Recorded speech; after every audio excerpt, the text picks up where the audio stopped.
ಇನ್ನು ಹಳೆ ಹುಬ್ಬಳ್ಳಿಯಲ್ಲಿ ಆಗಿದ್ದಂತಹ ಗಲಭೆ ಪ್ರಕರಣವನ್ನು ರಾಜ್ಯ ಸರ್ಕಾರ ವಾಪಸ್ ಪಡೆದುಕೊಂಡಿತ್ತು. ಇದಕ್ಕೆ ಕಾರಣ ಏನು ಅನ್ನುವಂಥದ್ದು ಯಾರಿಗೂ ಕೂಡ ಗೊತ್ತೇ ಆಗಿರಲಿಲ್ಲ. ಈ ಪ್ರಕರಣಕ್ಕೆ ಸಂಬಂಧಪಟ್ಟಂತೆ ಸರ್ಕಾರದ ವಿರುದ್ಧ ಯುವ ವಕೀಲರ ತಂಡ ಈಗ ತೊಡೆತಟ್ಟಿದೆ. ಕೇಸ್ ವಾಪಸ್ ಪಡೆದುಕೊಂಡಿದ್ದನ್ನು ಪ್ರಶ್ನೆ ಮಾಡಿ ಹೈಕೋರ್ಟ್ನಲ್ಲಿ ರಿಟ್ ಅರ್ಜಿ ಸಲ್ಲಿಕೆ ಮಾಡಿದ್ದಾರೆ. ಯಾವ ಕಾರಣಕ್ಕಾಗಿ ನೀವು ಈ ಪ್ರಕರಣವನ್ನು ವಾಪಸ್ ಪಡೆದುಕೊಂಡಿದ್ದು ಅಂತ ಹೈಕೋರ್ಟ್ನಲ್ಲಿ ರಿಟ್ ಅರ್ಜಿ ಸಲ್ಲಿಕೆ ಮಾಡಿದ್ದಾರೆ. ಈ ಕುರಿತು ಕಾರಣ ಕೇಳಿ ಸರ್ಕಾರಕ್ಕೆ ನೋಟಿಸ್ ಕೂಡ ಹೈಕೋರ್ಟ್ ಕೊಟ್ಟಿದೆ. ಈಗ ಆಯಿತು, ನೀವು ಪ್ರಕರಣ ವಾಪಸ್ ಪಡೆದುಕೊಂಡ್ರಿ, ಅದಕ್ಕೆ ಕಾರಣ ಕೊಡಿ, ಯಾವ ಕಾರಣಕ್ಕಾಗಿ ನೀವು ಈ ಪ್ರಕರಣವನ್ನು ವಾಪಸ್ ಪಡೆದುಕೊಂಡಿದ್ವು ಅಂತ ಹೈಕೋರ್ಟ್ ಕೂಡ ಈಗ ರಾಜ್ಯ ಸರ್ಕಾರಕ್ಕೆ ನೋಟಿಸ್ ಜಾರಿ ಮಾಡಿದೆ. ಗಿರೀಶ್ ಭಾರದ್ವಾಜ್ ಮತ್ತು ಶ್ರೀಧರ್ ಎಂಬವರು ರಿಟ್ ಅರ್ಜಿ ಸಲ್ಲಿಕೆ ಮಾಡಿದರು.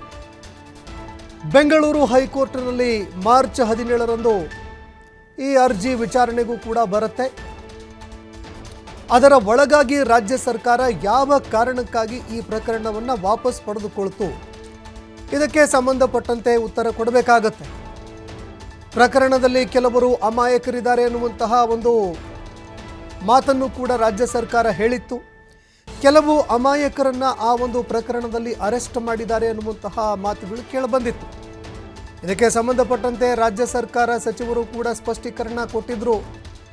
ಆದರೆ ಈ ಪ್ರಕರಣಕ್ಕೆ ಸಂಬಂಧಪಟ್ಟಂತೆ ರಾಜ್ಯ ಸರ್ಕಾರದ ವಿರುದ್ಧ ಯುವ ವಕೀಲರ ತಂಡ ತೊಡೆತಟ್ಟಿದೆ.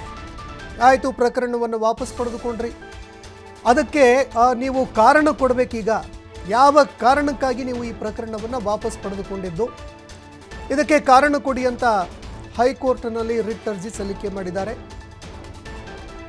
ಇನ್ನು ರಾಜ್ಯ ಸರ್ಕಾರಕ್ಕೆ ಕಾರಣ ಕೇಳಿ ಹೈಕೋರ್ಟ್ ಕೂಡ ಈಗ ನೋಟಿಸ್ ಜಾರಿ ಮಾಡಿದೆ. ಗಿರೀಶ್ ಭಾರದ್ವಾಜ್, ಶ್ರೀಧರ್ ಎಂಬವರು ರಿಟ್ ಅರ್ಜಿ ಸಲ್ಲಿಕೆ ಮಾಡಿದರು. ಬೆಂಗಳೂರಿನ ಹೈಕೋರ್ಟ್ನಲ್ಲಿ ಮಾರ್ಚ್ 17ರಂದು ಈ ಅರ್ಜಿ ವಿಚಾರಣೆಗೆ ಬರುತ್ತೆ. ಇನ್ನು ಹುಬ್ಬಳ್ಳಿಯ ಗಲಭೆ ಪ್ರಕರಣದಲ್ಲಿ ಕಲ್ಲು ತೂರಾಟ ಆಗಿತ್ತು. ಪೊಲೀಸ್ ಠಾಣೆ ಮೇಲೆ ಕಲ್ಲು ತೂರಾಟವಾಗಿತ್ತು. ಇಡೀ ಹುಬ್ಬಳ್ಳಿ ಕೆಂಡದಂತಹ ವಾತಾವರಣ ಸೃಷ್ಟಿಯಾಗಿತ್ತು.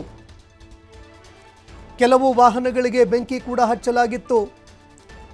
ಹೀಗಾಗಿ ಈ ಪ್ರಕರಣಕ್ಕೆ ಸಂಬಂಧಪಟ್ಟಂತೆ ಅನೇಕರ ವಿರುದ್ಧ ಪ್ರಕರಣ ಕೂಡ ದಾಖಲಾಗಿತ್ತು. ಇನ್ನು ಹಳೆ ಹುಬ್ಬಳ್ಳಿಯ ಒಂದು ಪ್ರಕರಣಕ್ಕೆ ಸಂಬಂಧಪಟ್ಟಂತೆ ಅನೇಕರನ್ನ ಅರೆಸ್ಟ್ ಮಾಡೋದಕ್ಕೂ ಕೂಡ ಪೊಲೀಸ್ ಅಧಿಕಾರಿಗಳು ಮುಂದಾಗಿದ್ದರು. ವಿಡಿಯೋಗಳು, ಅಂದರೆ ಏನೆಲ್ಲ ವಿಡಿಯೋಗಳು ರೆಕಾರ್ಡ್ ಆಗಿತ್ತು, CCTV ಫುಟೇಜ್ಗಳೇನು ಲಭ್ಯವಾಗಿತ್ತು, ಅದೆಲ್ಲವನ್ನು ಆಧಾರವಾಗಿ ಇಟ್ಕೊಂಡು ಯಾರ್ಯಾರು ಕಲ್ಲು ತೂರಾಟ ಮಾಡಿದ್ರು ಅವರನ್ನು ಅರೆಸ್ಟ್ ಮಾಡೋದಕ್ಕೆ ಅಂತ ಪೊಲೀಸ್ ಅಧಿಕಾರಿಗಳು ಮುಂದಾಗಿದ್ದರು. ನಂತರದ ದಿನಗಳಲ್ಲಿ ಈ ಪ್ರಕರಣಕ್ಕೆ ಸಂಬಂಧಪಟ್ಟಂತೆ ರಾಜ್ಯ ಸರ್ಕಾರ ಪ್ರಕರಣವನ್ನು ವಾಪಸ್ ಪಡೆದುಕೊಂಡಿತ್ತು.